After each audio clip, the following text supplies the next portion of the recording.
We begin in Europe. It's protest season in France, while protests against a pension reform bill have been dominating headlines. In a first, protesters, including eco-activists, have now started protesting in western France against the construction of a large water reservoir for agricultural irrigation. The clashes took a violent turn when demonstrators clashed with the police and converged on the site of the planned reservoir in the rural district of Sainte-Soline. Similar demonstrations took place in October last year and resulted in injuries.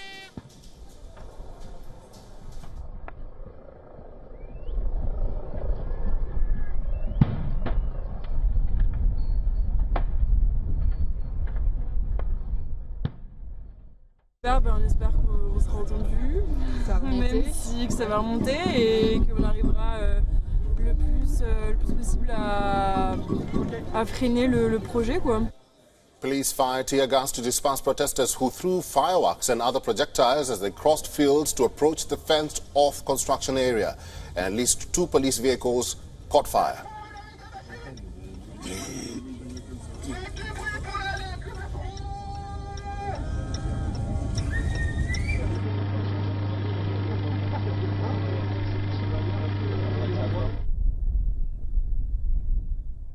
Dire que les gendarmes qui ont procédé aux évacuations des manifestants blessés ont, pour une partie d'entre eux, été parfois pris à partie par les éléments les plus radicaux, empêchant ainsi les opérations de secours et complexifiant l'arrivée des médecins sur le site.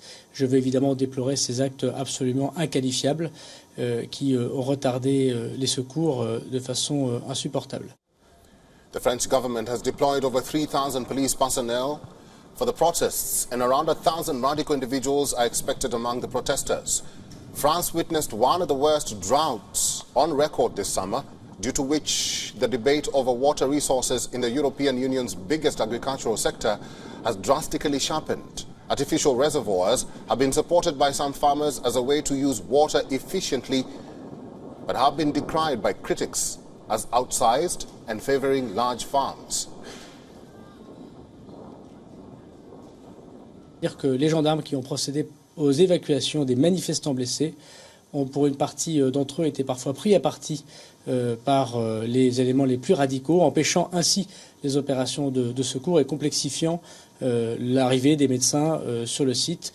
Je veux évidemment déplorer ces actes absolument inqualifiables qui ont retardé les secours de façon insupportable. Ce qui se passe aujourd'hui, cette convergence des luttes pour l'eau, c'est la même que pour les retraites, c'est la même violence qu'on nous met, on nous pique notre travail, notre eau, et c'est pour quelques-uns, et ça c'est pas normal, l'État policier protège ça.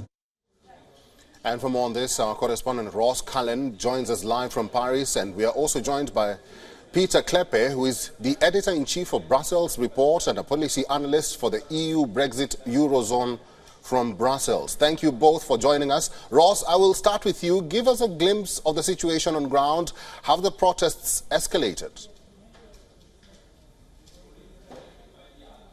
Yeah, this weekend we did see these protests over the construction of what's described as a mega basin, so a large reservoir, and there's a number of reservoirs that are going to be constructed, an agreement between the states and farms in the area to try to capture as much water as possible in the autumn and the winter to deal with spring and summer droughts, which are becoming more frequent.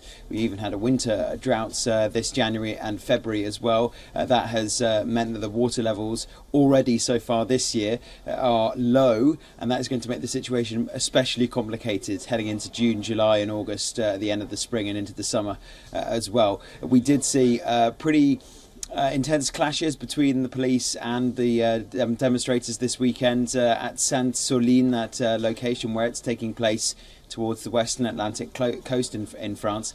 And the situation obviously comes on top of the 9 major days of mobilisation that we've seen against the pension reform, with the 10th one due to get underway tomorrow, March the 28th. Ross, what's the significance of the water reservoir, and what are the protesters agitating the government to do? Well, they don't want to see the construction. They say that it is going to be impacting the local environment to a detrimental degree. They think there are other ways that should be thought through rather than constructing enormous reservoirs in a place which is already under pressure environmentally from the ongoing drought. So they do want to see the halting of the construction of these reservoirs. It's not an isolated example. We have seen previous attempts in previous years to build such reservoirs, usually met as well with protests by environmental activists, and this is the latest example of that green push to try to deal with the water shortage that we have at the same time as trying to reflect environmental concerns. Peter, let me come to you. Let's talk about the wider scope. Campaigners say construction of giant water basins to irrigate crops will distort access to water amid drought conditions. Are their calls justified? Well, to be honest, that's always hard to say. I'm sure there's some legitimate arguments to back up their complaints. I'm sure that there's some legitimate arguments from the farming side, as you could hear. In the summer, there's been a lot of droughts, so it sort of makes sense to to expand reservoir capacity. But I think fundamentally, look, France is a country that is quite keen to protest. But it looks like many people are losing trust in the judicial system to maybe legally challenge these kind of ventures, or in the democratic process to contact their elected representatives and to go in that direction. Many of them sort of do not even seem to believe in that anymore, and fundamentally that's also true for the larger environmental movement. Where we can see across Europe, especially the climate activists, I think radicalizing in their actions, sometimes not even shunning violence. Let's talk about the reality here. France is fretting about an extended drought and prospects of more wildfires in another long summer. What can be done right now by the authorities to avoid this from turning into a disaster, Peter?